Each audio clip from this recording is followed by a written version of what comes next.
Olá, seja bem-vindo você que está assistindo essa gravação. Se você não me conhece, meu nome é Camila Abidão e esse é o canal Cotidiano, em que a gente fala sobre como dominar corpo, alma e espírito para a gente reinar sobre a terra, tá bom? A gente está numa série de lives falando sobre os caminhos da prosperidade, estamos dando alguns passos nesse caminho para chegar a um destino onde a gente de fato obtém os frutos relacionados à nossa prosperidade. A partir de hoje nós estamos falando do terceiro passo sobre a prosperidade. E de uma forma geral, nós falamos sobre prosperidade no seguinte sentido. Nós falamos sobre justiça, graça e misericórdia, né? Justiça é quando você tem uma relação ganha-ganha, em que todos ganham. Então, a prosperidade, para ela acontecer minimamente, nós devemos seguir os caminhos de justiça. Um caminho em que uma parte, a outra parte está sempre ganhando. Não espere eu e você sermos prósperos na nossa vida se nós agirmos de forma injusta. Não tem como isso acontecer. A justiça de Deus, ela atua de uma forma que assegura o funcionamento das coisas. Então não tem como eu e você sermos prósperos quando nós estamos numa relação ganha e perde. Que seja nós ganhando e a outra pessoa perdendo. Isso não é sustentável ao longo do tempo. Porque à medida em que eu trato as pessoas, à medida em que eu julgo as pessoas, se eu considero que elas não merecem determinadas coisas, eu também vou ser julgada por Deus. E é até bom que a gente seja julgado ainda nessa era, na terra, de forma que a gente possa se converter e entrar na justiça de Deus. A gente obter os resultados da justiça de Deus. Então, os ímpios, de forma geral, eles não duram muito tempo. O próprio Eclesiastes fala sobre isso, né? Que nós vemos os ímpios prosperando, mas depois de um tempo ele passa. Então, mas os justos eles vão perdurar sobre a terra. Não somente nessa era, mas principalmente na era que vai de vir, que é quando Jesus voltar e realmente reinar sobre a terra. Vai ficar quem foi considerado justo. Mas a justiça que a gente fala é a justiça de Deus, porque diante de Deus nenhum de nós é considerado justo. Não tem como eu e você sermos considerados justos naquilo que a gente faz, porque inevitavelmente nós vamos errar em algum momento, nós vamos desobedecer a Deus em algum momento, nós vamos não cumprir com princípios de Deus. E a pena para descumprimento da lei é a morte. Tá bom? Então, quem é nossa justiça é Jesus Cristo. Então, quando a gente fala que Ele é a nossa justiça, nós nos tornamos justos diante de Deus, quando nós cumprimos isso. E a partir de então, a gente está livre para prosperar nessa terra, em todas as áreas. A prosperidade, na verdade, indica que nós somos produtivos. E essa produtividade, ela é por áreas da nossa vida. Então, você pode ser extremamente próspero, por exemplo, no seu relacionamento conjugal. Você semeia tanto, você planta tantas coisas boas no seu relacionamento e que de Deus não se zomba, o que você plantar, o que você vai colher, né? Então você coloca sementes certas nesse relacionamento, ideias certas, você vive a palavra de Deus, a tua boca fala do que está cheio o teu coração, e se o Espírito Santo de Deus habita no seu coração, vão vir palavras de vida, que vão trazer vida para o seu relacionamento. E não somente isso, não somente essa questão da semeadura, mas a semeadura com sabedoria. Porque do mesmo jeito que você não planta um pé de alface, é do mesmo jeito que você planta um pé de laranja, né? Que não vai ser do mesmo jeito que você vai plantar soja. Então são formas diferentes, é necessário sabedoria para fazer esse plantio. Então, num relacionamento conjugal, Deus mostra o que deve haver, que tipo de sabedoria, como que se conduz o plantio de coisas boas para nós sermos prósperos e felizes em um relacionamento. Tá bom? Então você pode ser muito próspero nessa área, mas ser totalmente não próspero, escasso, por exemplo, na parte financeira. Tem um casamento incrível, um relacionamento incrível, mas a parte financeira é uma droga. Justamente por não ter, né? Ou a semente está errada, as ideias que habitam na sua mente e no seu coração estão erradas e a gente age conforme aquilo que a gente acredita, né? De todas as coisas que se deve guardar, guarda o teu coração, porque dele procedem as fontes da vida. Então, se você tem no seu coração, né, nos seus sentimentos, coisas erradas relacionadas à escassez, que sempre falta, entre aspas, a vida que vai ser gerada, o fruto que vai ser gerado um fruto de morte. Como que eu sei se uma pessoa é próspera ou não? Pelos frutos gerados. Você conhece a árvore pelos frutos.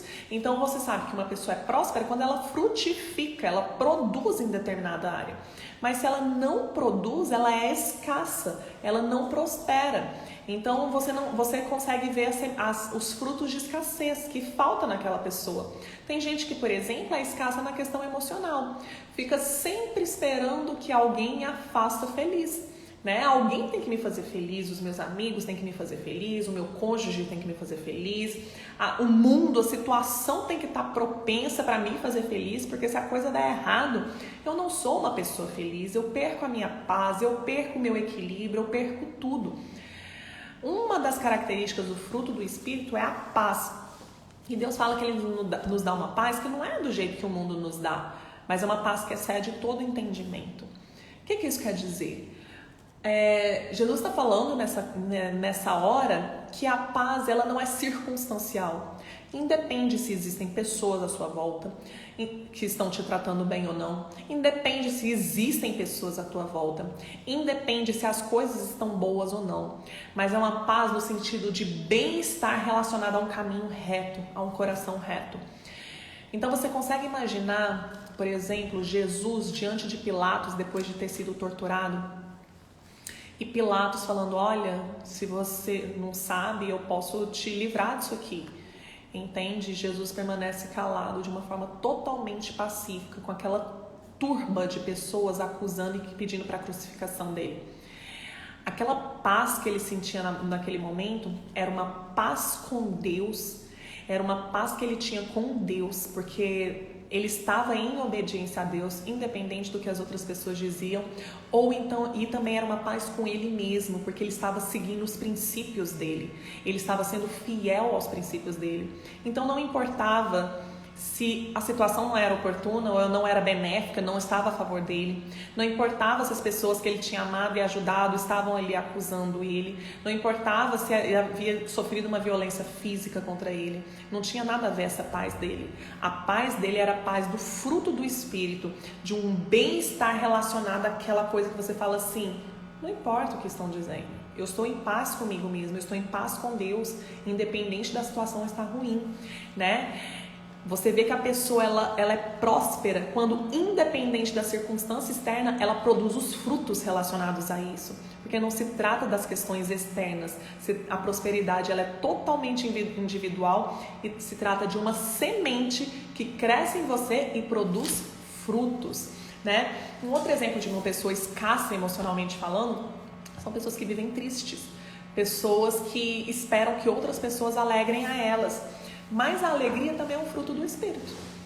A alegria ela não vem de fora para dentro, ela não tem a ver com circunstância, ela tem a ver com você, com o Espírito Santo produzindo em você a alegria. A gente tem um exemplo de Paulo, quando ele estava, Paulo e Silas, quando eles estavam presos na cadeia. Veja você, eles estavam presos numa cadeia imunda, de forma injusta, era uma situação totalmente depondo contra eles, onde tudo daria errado. Sabe o que eles fizeram? Eles cantaram. Eles começaram a cantar. E ele, preso, escreve uma carta para as igrejas falando o seguinte: alegrem-se no Senhor.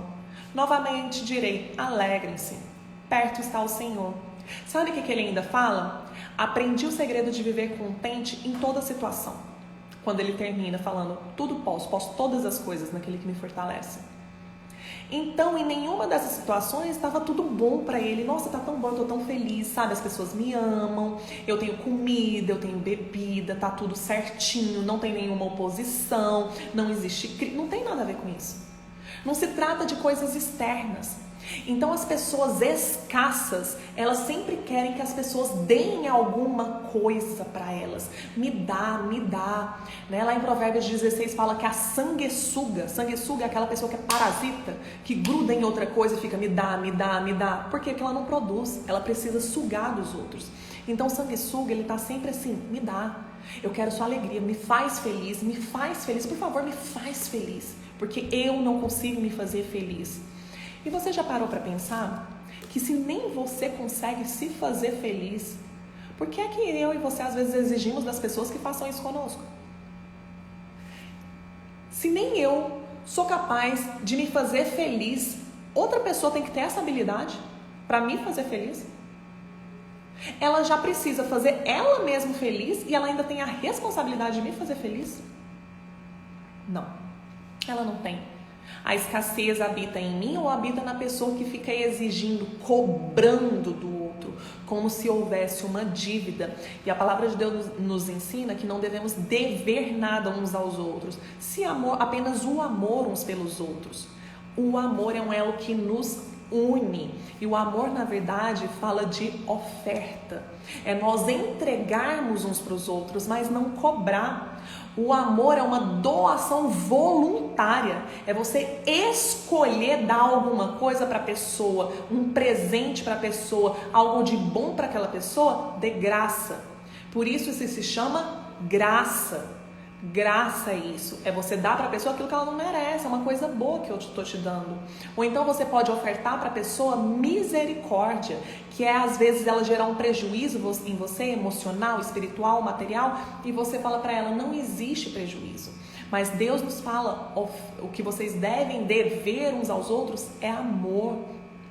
Porque se alguém me deve alguma coisa, na verdade isso é uma relação de justiça. É, por exemplo, eu te vender um negócio por R$20 e você não me pagar. Você está me devendo R$20. E o justo é que você me pague, porque nós acordamos isso. Mas fora essa relação, essa transação comercial, não existe a situação em que as pessoas nos devem. Ninguém nos deve nada. Trata-se de graça. É graça. Ah, Camila, mas eu ajudo tantas pessoas e as pessoas não me retribuem, Camila. Sabe, as pessoas não retribuem. Deixa eu te falar uma coisa. A Bíblia nos ensina o seguinte: quer vocês comam, quer vocês bebam, façam tudo para a glória de Deus. Se você e eu fizermos alguma coisa, a glória não é nossa. Nós não somos merecedores dessa glória. A glória, toda a honra, toda a glória e todo o louvor são de Deus. Então aquela pessoa não deve nada para mim, não deve nada para você. Porque a gente não faz para elas, nós fazemos para Deus. E sabe por quê? Sabe essas habilidades que eu e você temos? Sabe esse corpo físico aqui que a gente tem, carne? A gente não fez nada para receber isso. E a gente ganhou de graça. Sabe? Deus deu para mim habilidades, deu para você habilidades, deu saúde. Sabe esse ar que você respira? Não foi você que criou, é de graça. Todas as habilidades naturais, todas as habilidades espirituais, todas as habilidades de relacionamento, toda boa dádiva vem do alto, do Pai das Luzes. Então, se nós temos isso, nós recebemos de graça isso. E a gente fazer algo por alguém trata-se, na verdade, de uma oferta de amor. Já imaginou se Jesus nos cobrasse isso? Eu fiz por vocês. Quero que vocês façam igualmente por mim. E se não fizerem, eu vou cobrar. E aí vocês estavam lascados, né? Porque ninguém tem um amor daquele tamanho. Ninguém, não existe, é impossível existir alguém com o amor do tamanho do amor de Jesus. Não existe. Não existe. Deus, ele não pede perfeição minha e sua numa relação de justiça, porque ele sabe que é impossível para nós darmos a ele aquilo que ele deu pra gente. Entende? Ele pede o nosso melhor, tá bom? Então, trata-se na verdade de uma relação de graça. Prosperidade é você ofertar as coisas de graça. E aquilo que nós já falamos, de Deus não se zomba, aquilo que nós plantarmos, nós vamos colher. E a Bíblia também nos ensina para a gente, em todo momento, fazer o bem, tá? Que no tempo próprio colheremos se nós não desanimarmos. Então tem gente que muitas vezes começa a fazer algumas coisas, né? Começa a produzir algumas coisas, mas cansei, desisto. Uma das coisas que eu ensino, gente, é justamente uma coisa chamada foco consistente. É você ter consistência naquilo que você está fazendo. Então, por exemplo, sabe o que é prosperidade? É você construir algo novo. Vamos lá. Eu quero aumentar minha família, vou prosperar minha família, né? Vou produzir coisas novas, vou produzir um filho. Eu tenho fé de que eu vou conseguir produzir um filho com meu marido. Ainda que eu não saiba exatamente quando isso vai acontecer, qual o processo que vai acontecer, como que vai ser a formação do zigoto, eu tenho fé que eu vou produzir algo. E muita gente coloca essa fé às vezes nos dons naturais. Eu vou construir uma casa, eu já consigo enxergar a minha casa, eu já consigo enxergar o que eu quero ter na minha casa, né? Os elementos, a quantidade de cômodos, a área de lazer, consigo enxergar tudo aquilo. E aí, eu falo assim, olha, eu vou fazer isso e eu vou precisar de alguns recursos, mas eu nem tenho a casa ainda, mas eu já tenho um olhar de fé, eu vou construir determinada coisa. E muita gente bota a fé aonde? No dinheiro, bota fé nos profissionais que vão construir. Mas nós, discípulos de Jesus Cristo, nós botamos a fé em quem? Em Deus. Porque se faltar dinheiro, se faltar pessoas, se faltar recurso, eu sei que existe um Deus que vai prover os recursos necessários para a construção, para que eu obtenha a minha casa, né? A fé é eu conseguir enxergar e depositar minha confiança no lugar certo, ou melhor, na pessoa certa. Qual o grande problema das pessoas? Depositam a fé, a confiança, a esperança dela no dinheiro, nas próprias habilidades. Maldito do homem que confia no homem, faz do teu braço a tua força, que acredita que você, com a sua própria capacidade, vai conseguir as coisas, né? Então, porque o que acontece, gente? Nossa força é limitada, uma hora ela vai acabar. E aí, quando acabar e você não tiver conseguido construir tudo que precisava ser construído, o que você vai fazer? Você quer obter resultados sobrenaturais? Então é melhor que você creia em coisas sobrenaturais, ou melhor, na pessoa que é sobrenatural, que é espírito, que tudo pode, não é não? E aí hoje a gente vai falar... Nossa, Camila ainda não falou, isso aqui eu tô fazendo só uma revisão dos caminhos anteriores, né? Falei da semeadura, da necessidade da gente semear no lugar certo, da nossa necessidade de crescer, porque a prosperidade requer crescimento. O que eu quero dizer com isso? Tem gente que quer produzir a 100 por 1, mas hoje você tem o tamanho de quem produz só 30 por 1, tá? Às vezes, eu e você estamos do tamanho de um bonsai. O bonsai é aquela planta pequenininha. A gente quer produzir frutos gigantes, mas a gente ainda é pequenininho. Ou então a gente ainda é novo.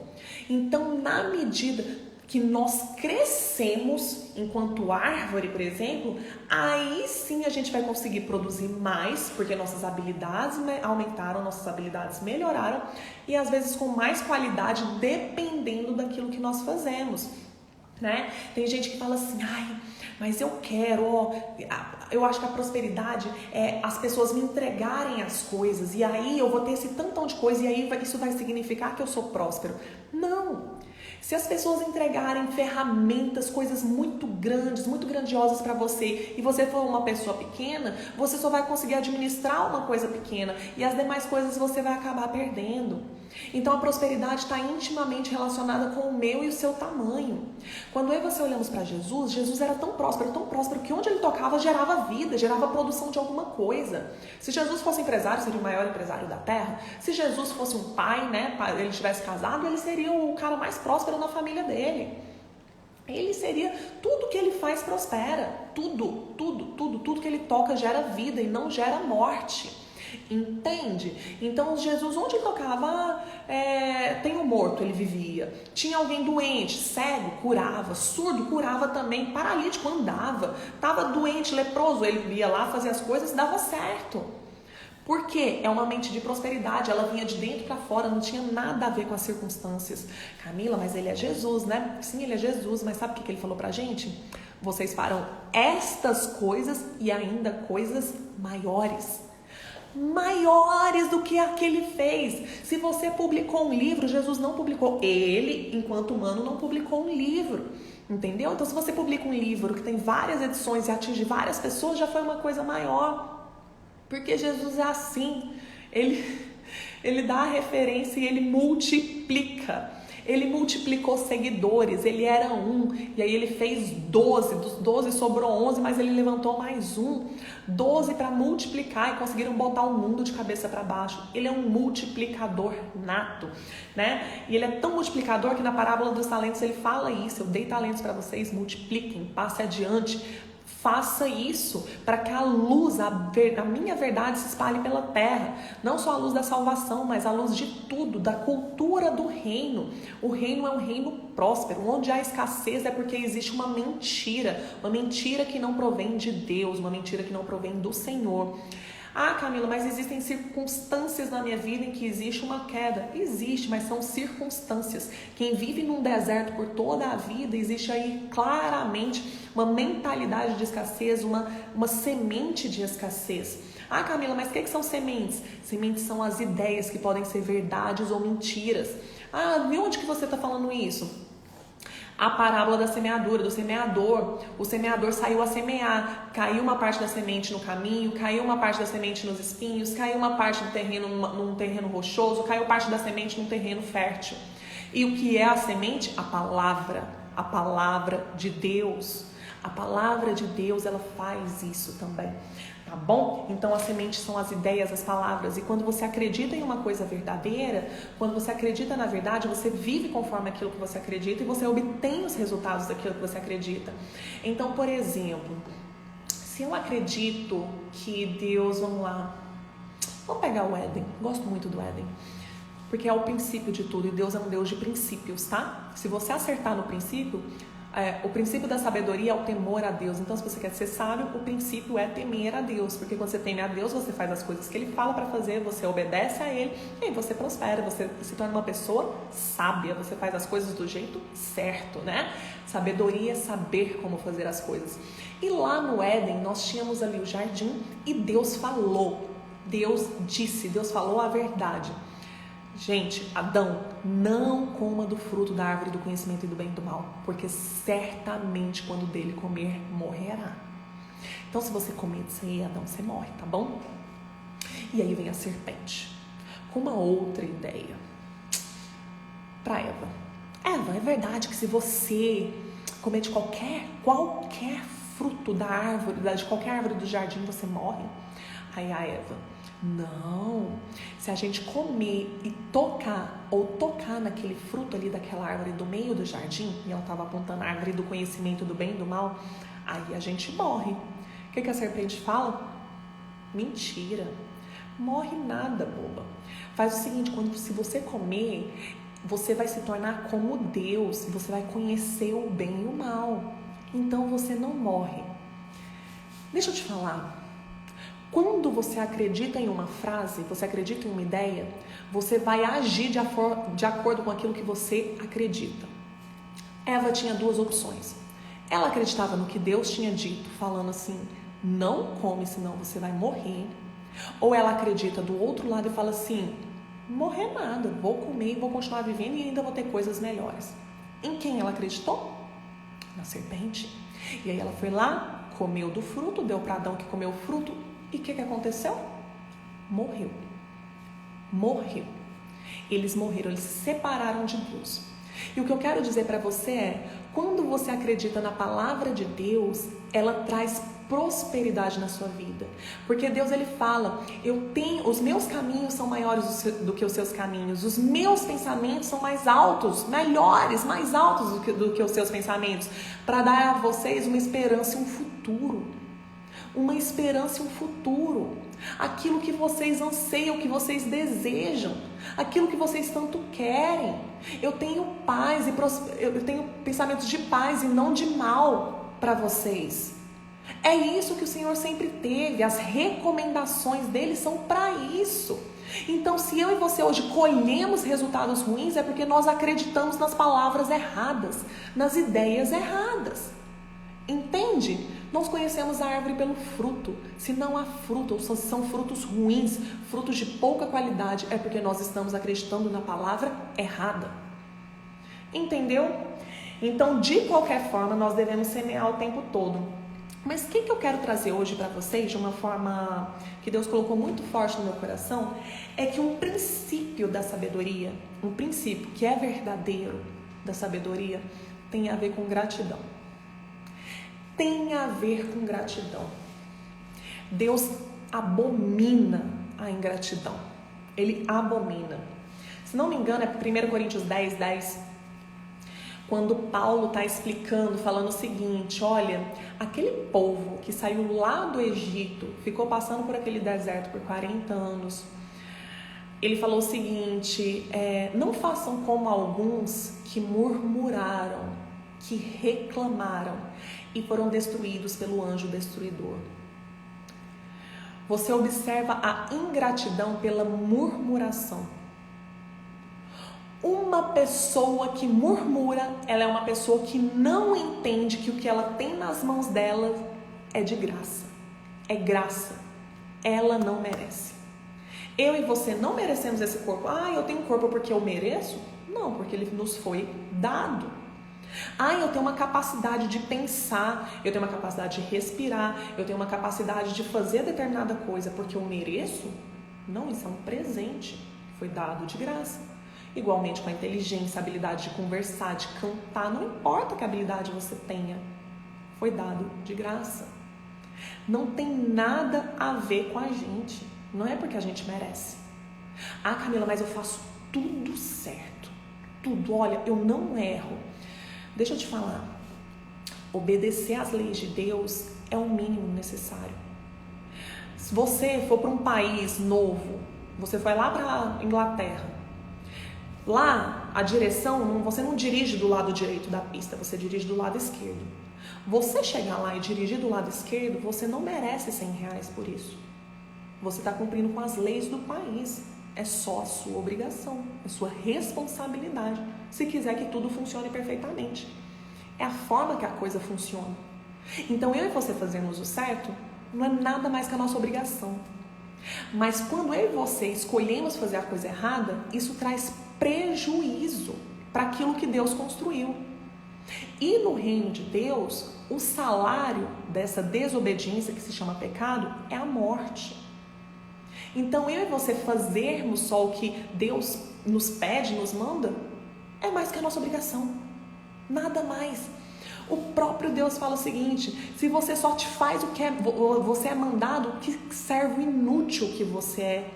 Você é só um escravo, você só faz a lei, você não entendeu o que é reino de Deus. Por isso que você vive uma escassez, que só vive ali numa troca. Você me dá, então eu te dou, você me dá, então eu te dou. Não. Você quer ser a imagem e semelhança do Criador porque você foi feito para ser assim, mas quer tirar, romper com essa distorção, essa mentira que diz ao seu respeito? Haja com graça, oferte, entregue, ofereça, semeie. As tuas palavras, as tuas ações são semeaduras no reino de Deus. Deus é assim, é uma oferta. O amor é oferta. A maior oferta de Deus foi Jesus Cristo. Quem de nós aqui entregaria a própria vida por alguém? Ainda mais gente que comete os piores erros e pecados que eu e você podemos pensar. Quem morreria por alguém assim? Eu e você às vezes nem damos a nossa própria vida por nós mesmos. Quer saber como?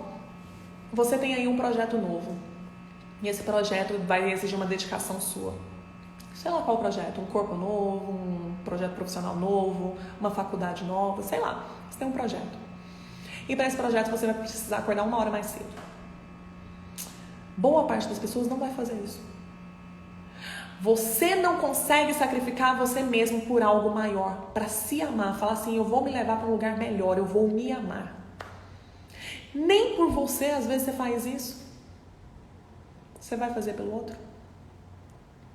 O reino de Deus tem a ver com oferta. E sabe qual a grande questão da falta de gratidão, da murmuração? Primeira coisa, ela é uma coisa injusta. E Deus não se alegra com a injustiça, mas Ele se alegra com a verdade. Sabe por que é uma injustiça? Engraçado, eu gosto muito desse versículo que ele fala o seguinte: o amor não se alegra com a injustiça, mas ele se alegra com a verdade. Quando você pensa, em uma questão de comparação, o amor não se alegra com a injustiça, mas ele se alegra com a justiça, Ou ele se alegra com a verdade, mas não se alegra com a mentira.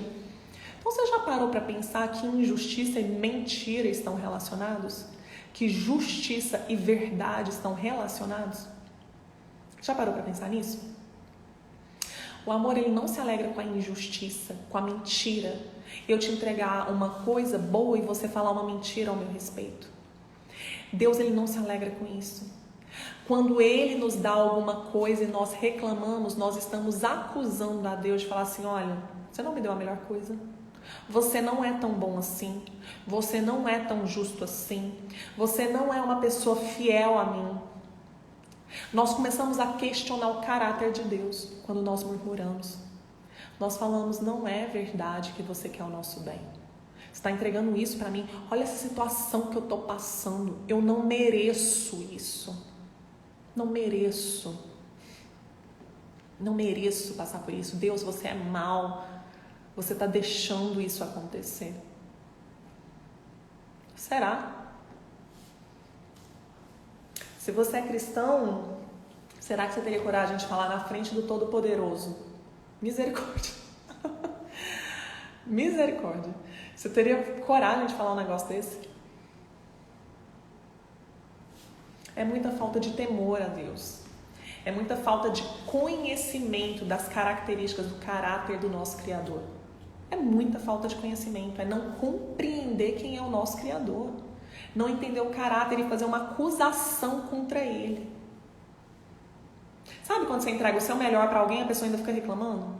Eu tenho passado por isso. Deus tem desenvolvido em mim uma coisa chamada longanimidade. Que é ter uma paciência longa, mas muito longa, com pessoas que nos ferem, que nos atrapalham, que nos irritam, que enfim, né, que nos confrontam de uma forma que exige de nós uma paciência. Pessoas que muitas vezes você ajuda, você dá o seu melhor, você entrega e a pessoa está sempre achando ruim. E ela traduz isso em reclamação, cara feia, crítica. É injusto. Você está entregando o melhor para ela. Só que pela escassez do coração dela, ela não consegue enxergar o valor da sua entrega. Jesus, ele valoriza, não é o valor absoluto, não. Ele enxerga o teu coração. Às vezes, nós somos tão pobres, que a gente só tem umas moedinhas de cobre para entregar para Jesus. E quando a gente fala em moedinhas, são as coisas que são valiosas para a gente. Como a viúva pobre, tinha um monte de gente entregando valores enormes lá. E quando chegou a viúva pobre fazer a oferta dela, ela entregou umas moedinhas de cobre. E Jesus falou o seguinte, olha, eles deram do que sobrava para eles. Porque não tinha grande valor, não foi um grande sacrifício. Eles não fizeram por amor a mim. Mas essa mulher, ela me ama porque ela deu tudo que ela tinha. Tudo que essa mulher tinha, ela me deu. Eu confesso a vocês que eu estava bem cansada para fazer essa live. Mas Jesus merece. Jesus merece que eu dê o meu melhor, mesmo estando cansada. Que eu entregue a minha vida a Ele. Não que eu consiga fazer isso todos os dias, mas Ele merece. Ele merece o meu melhor. O melhor. E não tem a ver com o meu melhor em termos absolutos. Não importa se a minha eloquência, se eu tenho oratória, é o meu melhor agora. O que eu tenho às vezes para entregar agora, de uma nota 0 a 10, Jesus, o que eu tenho para entregar para o Senhor é 4, mas eu vou entregar o melhor 4 que eu puder entregar. Entende? Jesus, ele avalia você em relação a você mesmo, ele não avalia você em relação aos outros. Por isso que Deus, assim, quando ele fala do dízimo, é 10%, não importa se é 10% de R$1 ou 10% de 1 bilhão de reais, é 10%. Ele analisa você em relação a você mesmo, não é você em relação ao outro, tá? E a palavra de Deus, ela fala o seguinte, se seus olhos forem bons, todo o seu corpo será cheio de luz, mas se seus olhos forem maus, quão grandes são as trevas que habitam em você, de forma resumida, tá bom? Então quando você olha uma coisa e só consegue enxergar o que falta naquilo, quão grande é a escassez que habita em você. Mas como é grande, porque, por exemplo, se você tem um copo de água e ele está até a metade cheio, a pessoa que olha só o que falta é a escassez que está no coração dela. Os olhos dela são maus e revelam o que está no coração, o que está na mente, no coração dessa pessoa. É uma pessoa amargurada, é uma pessoa que não sabe reconhecer o valor daquilo que se tem. Já a pessoa que é próspera, ela olha para aquilo que ela tem e ela agradece. Puxa, eu tenho meio copo de água. Obrigado, Deus. Deus, mais ainda, eu tenho um copo. Tem gente que nem tem copo, tem que beber assim, tem que enfiar a cara lá para beber. Eu tenho um copo. É uma pessoa que tem tanta luz que ela consegue enxergar as coisas boas que tem fora dela. E Camila, por que isso é tão importante? Por uma questão muito simples, praticamente lógica. Vamos pensar? Se você não consegue reconhecer, dar valor nas coisas que você tem, você vai perder essas coisas. Se eu tenho um carro e eu não dou valor no meu carro, porque eu não gosto dele, não vejo coisa boa nele, eu não cuido dele, não dou manutenção, e ele que se lasca, eu não gosto desse carro, é uma droga esse carro. Se eu faço isso, eu vou perder esse carro. Uma hora o motor vai fundir, vai dar um problema, eu vou acabar perdendo. Tá? Agora, quando eu dou valor, eu tô feliz, eu amo alguma coisa ou alguém, eu cuido. Então, se eu reconheço o valor do meu carro, eu falo, ele é muito importante para mim. Ele pode não ser tudo aquilo que eu gostaria de alcançar, mas eu dou valor, eu agradeço pelo que eu tenho. Então, eu vou manter esse carro, eu vou cuidar dele, eu vou dar o melhor que eu tenho com as condições possíveis hoje. Eu vou procurar dar o meu melhor, eu vou valorizar. A chance da pessoa, no primeiro caso, perder o carro é muito maior do que a da segunda pessoa, porque ela está cuidando. Então, quando nós amamos, quando nós valorizamos, quando nós reconhecemos o valor das coisas, nós cuidamos dela. E a chance da gente manter isso, ter conosco, é muito maior. Só que quando a gente não valoriza, a gente perde. Um outro exemplo são os relacionamentos. Se você não valoriza o seu cônjuge, se você despreza o seu cônjuge, existe uma grande chance de você perder essa pessoa.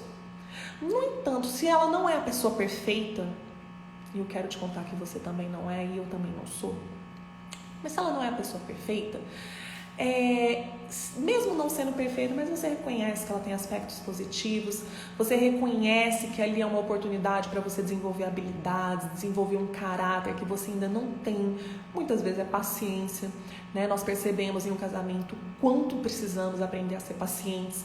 Eu, principalmente, precisei aprender muito sobre paciência, muito sobre misericórdia, muito sobre perdão, muito sobre me ofertar, né? De me doar para essa pessoa, para fazer ela feliz. Eu aprendi, de fato, a amar mais e tenho aprendido com isso. Então, quando eu reconheço o valor disso, eu cuido disso e colho os frutos relacionados a isso. Então, quando nós começamos a ver o que temos, ao invés daquilo que falta, nosso procedimento vai ser diferente nas duas situações.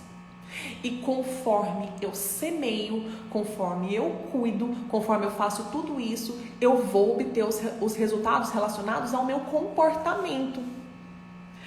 Então, quando nós começamos a olhar o que nos falta, a escassez, isso revela uma escassez, uma falta que está dentro da gente. Não tem a ver com as coisas externas, tem a ver com o nosso mundo interno, tem a ver com o nosso coração. E aí a nossa boca fala do que está cheio no nosso coração. E nós começamos a murmurar, nós começamos a reclamar, nós começamos a cobrar das pessoas como se elas nos devessem alguma coisa. Ninguém deve nada para mim, para você. Nada. As pessoas não nos devem. Se elas nos entregam, isso se chama graça. E graça é de graça. Não tem a ver com débito comigo e com você. É de graça. E se elas nos entregam algo de graça, isso na verdade, então, se eu não consigo ser agradecida, né? Se eu não consigo ser grata com isso, eu vou pegar isso e vou jogar fora. E que dia que eu vou conseguir prosperar dessa forma? Se o que eu recebo, o que eu tenho nas minhas mãos, eu desperdiço. Eu jogo fora. Quer um exemplo? A parábola dos talentos. O que para Deus deu conforme a capacidade de multiplicação. Para um deu 5, para outro deu 2, para outro deu 1 talento. Ninguém ficou sem nenhum talento. Deus não deixou ninguém sem recurso. Ninguém. Todos nós temos algum recurso. E aquele de 1 talento, ele pegou o que Deus deu e a enterrou, jogou fora, não mexeu com aquilo, ele não conseguiu reconhecer o valor daquilo para multiplicar. Entende? Então a ingratidão, primeira coisa, é uma injustiça contra Deus, porque é de graça. Deus não nos deve nada. Deus não deve nada. Deus não deixou ninguém faltando nada. Deus deu para cada um de nós aquilo que é necessário para nós prosperarmos. Todos os recursos que nós temos, eles são passíveis de prosperidade, de multiplicação. As sementes de Deus multiplicam a 30, 60, a 100 por 1. Então a primeira coisa é porque é uma mentira. E o pai da mentira é o diabo. Então isso é mentira. E quando eu e você proclamamos mentira, o salário do pecado é a morte. Nós vamos morrer naquela área. Nós vamos morrer. Segunda coisa, se eu não consigo enxergar, se eu não sou uma pessoa, meu coração não é próspero, eu não conseguir enxergar a riqueza, o valor das coisas, eu não vou enxergar isso em lugar nenhum. O tempo todo meu coração, meus olhos vão procurar e ver o que falta nos lugares. Mas posso falar quem que é próspero? Como que a pessoa próspera age? Todo lugar que ela está, ela vê riqueza. Ela não vê o que falta. Ela vê riqueza. Ela pode ver ali, olha, o meu copo está meio vazio, mas quer saber de uma coisa? Eu tenho aqui um copo meio vazio, mas por outro lado ele está meio cheio. Com isso aqui eu posso começar a negociar. Eu vou fazer o seguinte, eu vou vender esse meio copo de água ali por R$2. Vou vender esse meio copo de água por R$2. Ele começa a multiplicar. Aí ele vende o copo com a água por R$2. E aí ele pega, ou então ele vende só o copo e fala, vou vender essa taça aqui por R$5. Deixa eu pegar a taça pra vocês verem. Tava cheio. Eu tô querendo água, mas aqui, ó, só tem um pouquinho de água aqui, ó. Ai, que droga, que sede e tal. Mas eu sou uma pessoa próspera. Sabe o que eu faço? Você quer saber uma coisa? Vou limpar essa taça aqui, vou vender ela por R$5. Pego, vendo a taça, ao invés de eu ficar reclamando, eu vejo a riqueza aqui dentro. R$5. E vou lá em uma lojinha e compro 2 garrafas de água. Quem não tinha praticamente nenhuma água, transformou isso aqui em uma riqueza e multiplicou. Pego uma garrafinha, bebo e vou vender a segunda. E assim eu continuo multiplicando. A pessoa que é próspera, a pessoa que é grata com aquilo que Deus entregou nas suas mãos, ela multiplica o que Deus entregou nas mãos. Deus já deu para mim, para você, todos os recursos necessários para a nossa multiplicação. Deus nos entregou isso. Só que se eu e você não conseguirmos enxergar o valor das coisas, como é que eu vou conseguir valorizar, atribuir valor, reconhecer valor e fazer algo a esse respeito? Se eu olho isso aqui e falo assim, que droga, não tem, não presta, não consigo um copo d'água, pá, quebra a taça.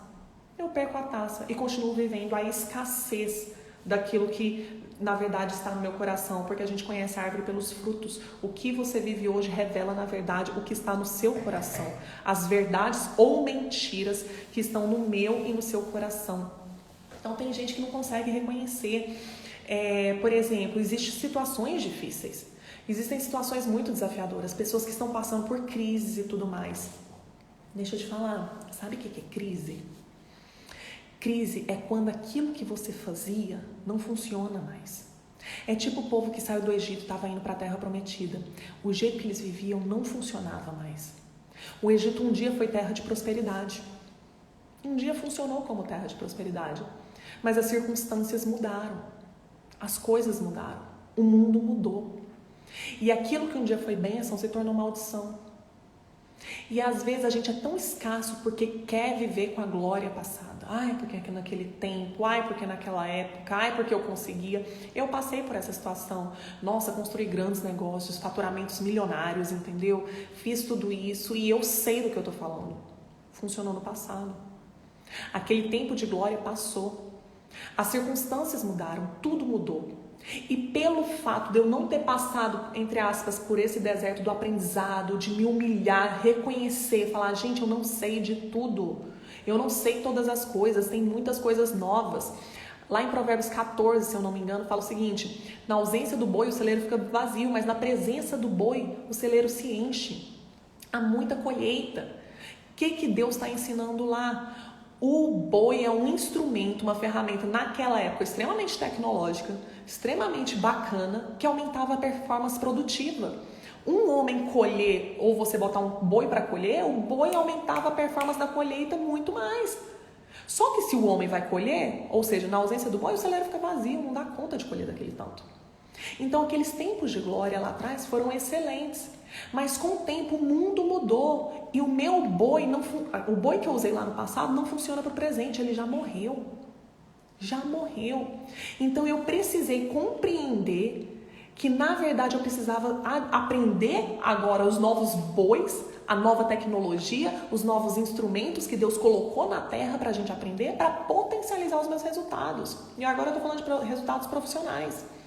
tá? Mas você tem várias coisas em vários lugares, quantos cursos, quantos treinamentos, sabe, da área conjugal, nas igrejas, como estão existindo metodologias, coisas para potencializar o seu desenvolvimento, compreensão bíblica, né? Da parte emocional, quanto treinamento de inteligência emocional, parte financeira, quanta coisa Deus tem colocado na terra para a gente ser próspero, quantos instrumentos novos, ferramentas novas.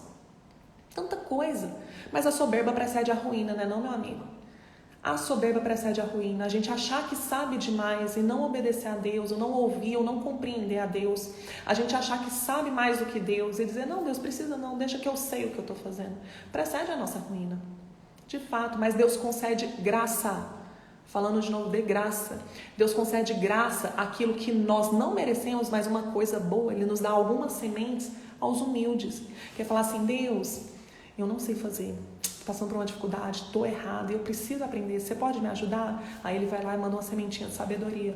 Puxa, que fácil fazer esse curso. Aí você, caramba, vou fazer curso de tal coisa. E aí você começa a receber as sementes de sabedoria. E com essas sementes, esse conhecimento novo, você vai lá e aplica essa sementinha. Você vai lá e começa a aprender. Você tem uma semente nova, uma semente boa de vida, vai lá e aprende com sabedoria como plantar, como cultivar, como preparar a terra, como cuidar para dar o crescimento, como acelerar esse crescimento, o que você deve fazer. Com sabedoria você coloca lá e adivinha o que ela gera? Um monte de frutos, sei lá com quantas sementes dentro cada fruta, hein? Isso se chama prosperidade. Entende? Só que tem gente que fica preso no passado. Não, aquilo ali e tal. E aí quando a gente passa por esse período de dificuldades, sejam impostas por nós, quando a gente fala assim, eu vou me colocar numa situação de desafio, eu vou começar a fazer um monte de curso, eu vou começar a entrar numa academia, eu vou cuidar da minha saúde porque eu quero ser uma pessoa saudável, eu vou tomar a iniciativa de me colocar em uma situação de dificuldade para que eu possa crescer, e gerar frutos maiores e melhores em maior quantidade. Pessoas prósperas se colocam fora dessa zona que a gente chama de conforto. Saem da zona de conforto, daquilo que eles já conhecem, aquilo que não funciona mais.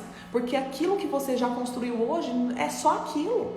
Não vai se multiplicar, não vai crescer, porque o que você obtém hoje é de acordo com aquilo que você vive agora, com o que você já sabe de agora. E aí as pessoas que são prósperas, elas falam assim, não, mas a gente ainda pode crescer. Quão longe eu posso ir? Até onde eu posso ir? O que posso construir? O quanto eu posso crescer nesse reino de Deus, que eu posso entregar para outra pessoa, crescer para além de mim. Isso é ser imagem e semelhança de Jesus, que falou, vocês farão coisas que eu faço e ainda maiores.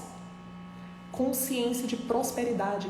Quão longe eu posso ir? Hoje eu subo nos ombros de gigantes, pessoas que já aprenderam um monte de coisa, entregaram para a minha geração, eu falo assim, a partir daqui eu vou construir algo maior, para entregar para a geração seguinte, e assim por diante.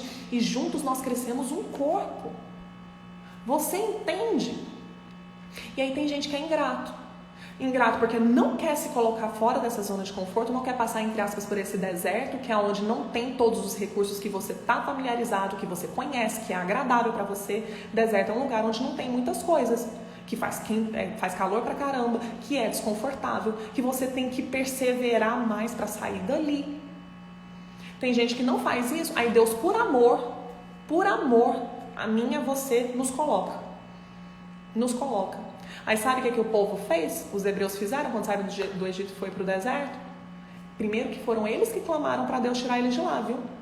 Eles pediram, eles clamaram. Olha só como a gente é muitas vezes. Pelo amor de Deus, a gente está gemendo, eles estão machucando a gente demais e tal. Aí Deus vai lá e tira eles, bota eles no deserto. Só que o jeitinho que eles pensavam antes não ia caber no lugar onde Deus estava levando eles. Porque eles eram escassos, eles eram escravos, tinham mentalidade de escravo. Eles jamais produziriam, uma pessoa que tem mentalidade de escravo só faz aquilo que o outro manda, porque o escravo ele não pensa por vontade própria, ele não tem vontades próprias porque ele não faz isso. E a palavra de Deus nos ensina que se você for fiel no pouco, você também vai ser fiel no muito. Então, aqueles hábitos que você construiu até então, quando você estiver em outro contexto, você vai seguir com aqueles hábitos. É tipo Pedro, o apóstolo Pedro. O Pedro, ele era pescador. Jesus ainda falou para ele, olha, você vai deixar de ser pescador de peixes para se tornar pescador de homens. Deus, ele só muda o foco, mas a gente continua fazendo as mesmas coisas. Só que agora com o propósito certo, no lugar certo. Você vê pessoas assim que antes viviam uma vida louca, né? A pessoa era ali arrojada, ousada e tudo mais. Mas numa vida louca, Deus pega aquela pessoa e bota ela arrojada, ousada para Deus. Para produzir vida, ao invés de ficar produzindo morte. Entende? Porque é um hábito construído ao longo da vida. E aquele hábito de escravo não funcionaria numa terra onde as coisas eles deveriam produzir por amor, porque eles queriam, porque eles querem crescer. Não é alguém que está mandando e obrigando, porque Deus não obriga ninguém a nada. Deus te dá uma oportunidade de você aprender a ofertar. Deus te dá a oportunidade de você escolher viver as coisas do reino ou não. É assim que Deus funciona. Se Deus fosse tirando, ele não ia perguntar se você aceita ele, se você aceita Jesus, se você quer viver nesse reino. Tiranos não perguntam isso não, fala pra você, ó, faz aqui uma escolha, isso aqui vai trazer vida, já tô te avisando, isso aqui vai trazer morte, escolha. Os feitores não fazem isso não, e é assim que Deus age, certo? E aí Deus foi lá, tirou eles, e ali para eles mudarem alguns comportamentos, para eles entenderem que, primeiro, não precisam ser oprimidos para conseguir fazer alguma coisa, que Deus não ia ficar batendo neles, que Deus não ia ficar retirando as coisas dele, deixar eles morrerem de fome, que Deus ia prover eles, que eles precisavam, o sábado, quando Deus fala para eles guardarem o sábado, não levantar nada, é porque eles trabalhavam como escravos. Pensa o tanto que escravo trabalha. Eles precisavam aprender a descansar. Aí Deus vai lá e coloca para eles uma regra. Sabe o que é regra? Regra a gente dá para criança e escravo. Adultos livres não vivem por regras, vivem por princípios. Princípios. Você faz porque você quer. Você faz porque você escolhe fazer. Eu não sou obrigada a seguir as leis de Deus, mas o princípio de vida me compele, me faz com que eu tenha um impulso de porque eu quero vida, então eu vou fazer, ainda que os meus sentimentos falem o contrário, ainda que as coisas digam o contrário, mas eu escolho fazer, porque eu sigo princípios. Não sou obrigada, mas eu escolho. Sabe por que você faz uma doação para alguém? Não é porque é uma regra, é o princípio de vida, é o princípio do amor, é algo que vem de dentro para fora. Regra, você fica atuando no sentido de justiça, só para você não ser injusto com as pessoas, que foi o tema inicial dessa live. Mas o princípio da graça você faz por amor, é de dentro para fora, você é uma pessoa próspera. E aquele povo que estava lá no deserto reclamou tanto, e sabe o que eles falavam? Gente, olha que situação, imagina você ser Deus. Pensa um pouquinho só além, assim, imagina. Você ouve aquele povo que te desobedeceu, que está lascando com a sua criação, que fez um monte de coisa errada, que está estragando a terra que você criou, que machuca os filhos, as criaturas que você criou, está fazendo tudo errado. Esse povo vai lá e fala, por favor, me tira daqui. Aí você vai lá e tira. E aí você vai treinando esse pessoal na academia de Deus para ser melhor, para eles crescerem.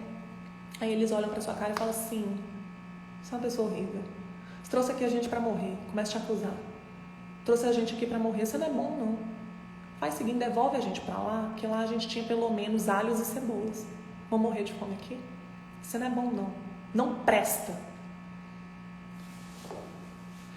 Meu amigo e minha amiga, só Deus para ter paciência. Você está sendo acusado de algo que você não é. E aquele povo ingrato não consegue reconhecer as bênçãos daquilo que você dá, como se você fosse obrigado. Não consegue entender que é de graça. Que Deus, muitas vezes, até os prejuízos que nós causamos para Ele, ofensas que nós causamos com Ele, a profunda misericórdia, Ele assume o prejuízo e Ele não cobra de volta. Você entende? Que povo escasso. Deus precisou libertar eles dessa necessidade, como Paulo fala, o Deus deles é o estômago.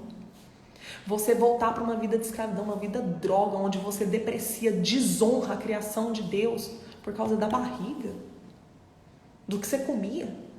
causa daquela vida, você quer voltar para aquela vida de desonra. Por causa da comida? Sério? Deus abomina a ingratidão. Deus, ele mesmo falou, ele matou aquela geração inteira, não permitiu que entrasse no que ele chama de descanso. O descanso. A gente descansar em Deus não significa a gente não fazer nada, porque no reino de Deus a gente é muito produtivo. A prosperidade é produtividade, é a gente gerar frutos, e muitos frutos. E a alegria de gerar frutos, você consegue imaginar, se você não tem, ou se você tem, você sabe, mas de você gerar filhos, você entrar num projeto profissional e ver os resultados, você vê os resultados profissionais, a transformação. Se você tem uma família, você vê tanto esforço, tanta produção e tem uma família ali saudável, feliz, bem cuidada. Ministerialmente falando, você ir no ministério, começar a ajudar pessoas, vidas, e você vê os frutos gerados. Sabe o que é descansar em Deus? Enquanto você produz, você sabe que Deus, ele vai assegurar, porque é do interesse de Deus que nós geremos frutos. A palavra, ela diz isso. Eu vou me recordar agora, mas ela fala que Deus é glorificado quando nós geramos muitos frutos. Deus, ele quer que as pessoas conheçam Ele, e as pessoas vão conhecer Ele quando a gente frutificar vida. Quando nós produzirmos, é do interesse de Deus que eu e você produzamos coisas, frutos de vida. Então Deus quer isso. Ele quer isso de mim e de você. E a prosperidade é um mandamento. Gênesis 1 fala: multipliquem-se, sejam férteis e multipliquem-se sobre a terra, dominem sobre todas as coisas. Não é a criação que domina a mim e a você, somos nós que dominamos ela. Não é nosso estômago que nos domina. 40 dias sem comer no deserto, Jesus. E quando foi ofertado o pão para ele, ele falou assim: olha, Deus mandou eu vir aqui, mas não era para comer nesse período. Não é só de pão que eu vivo, não. Não é só de pão que vive o homem. Deus sabe que a gente precisa dessas coisas. Mas toda palavra que procede da boca de Deus.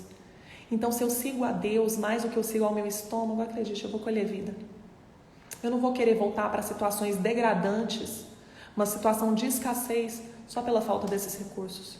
Eu posso descansar em Deus, porque na minha terra prometida, no meu descanso em Deus, eu acreditando que Deus é meu provedor, que Ele vai me auxiliar, que nunca se viu um justo a passar fome, nem a sua descendência a mendigar o pão. Eu acredito nisso, nessa verdade. Nessa verdade. O diabo, ele é tão nojento, asqueroso, mentiroso, que lá no Éden, onde tudo começou, ele plantou a semente da escassez no coração do homem e da mulher. Ele falou assim: nenhuma fruta você pode comer.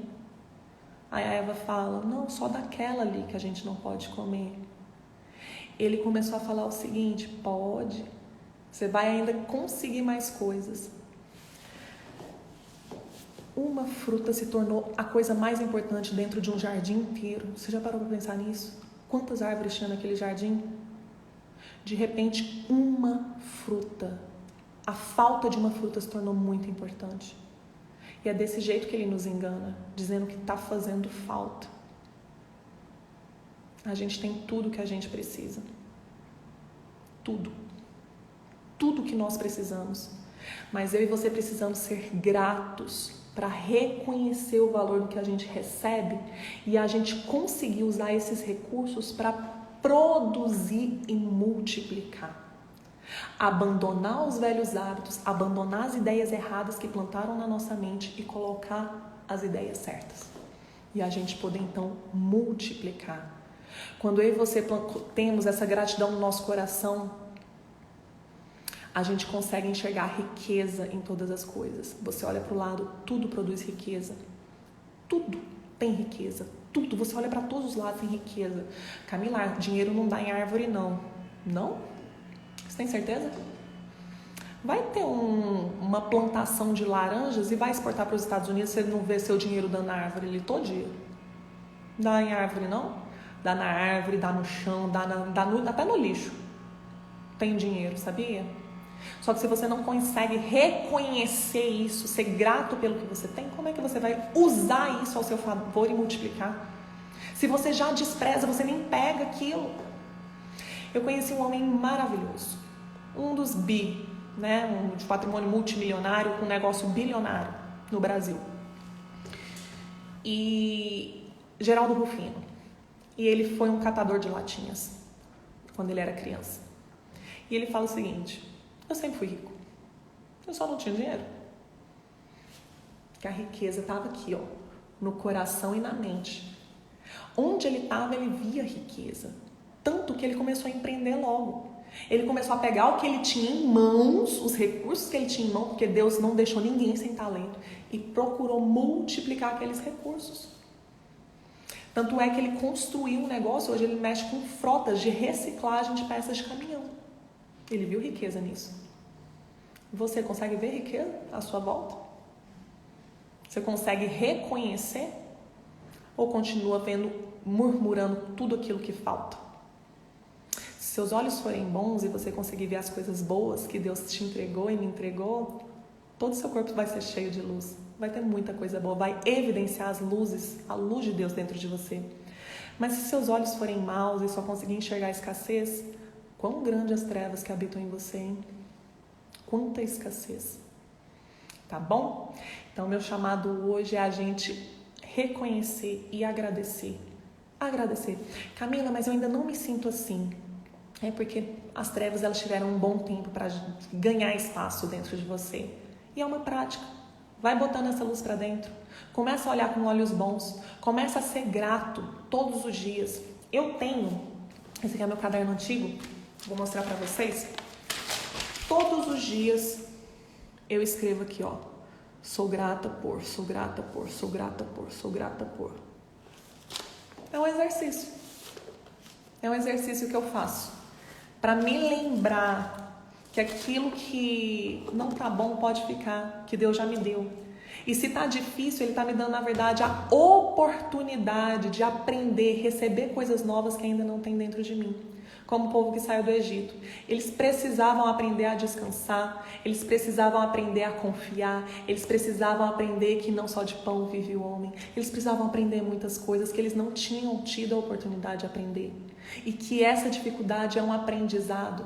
Que quando eu estou diante de uma pessoa difícil de lidar, Deus está produzindo em mim uma paciência que eu não tinha.